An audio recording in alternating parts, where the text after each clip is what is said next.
À chaque fois que quelqu'un lit ce livre, l'industrie pharmaceutique perd de l'argent. En plus de ça, ce livre, il aurait dû être détruit après le 11 septembre, mais il est toujours là plus de 80 ans plus tard. En gros, en 1961, une loi apparaît pour réguler l'usage des plantes pharmaceutiques. En fait, on est en plein dans l'avènement de la médication chimique et elle veut prendre le monopole sur la médication naturelle. Et le 11 septembre 1961, la loi passe et petit à petit, tous les herboristes sont obligés de mettre la clé sous la porte.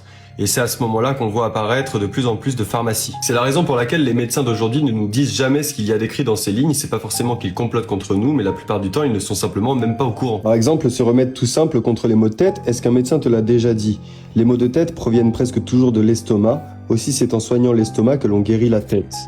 Quand le mal ne provient pas de l'estomac, on le calme en faisant une application d'eau sédative sur le front ou bien en partageant un citron en deux et en appliquant une moitié sur la tempe droite et l'autre moitié sur la gauche. On maintient le tout avec un foulard pendant 10 à 15 minutes. Ce livre s'appelle Le médecin des pauvres, il date de 1913, il est disponible en e-book par le lien dans ma biographie. Si tu trouves pas le lien dans ma bio, regarde ma première vidéo épinglée pour le trouver.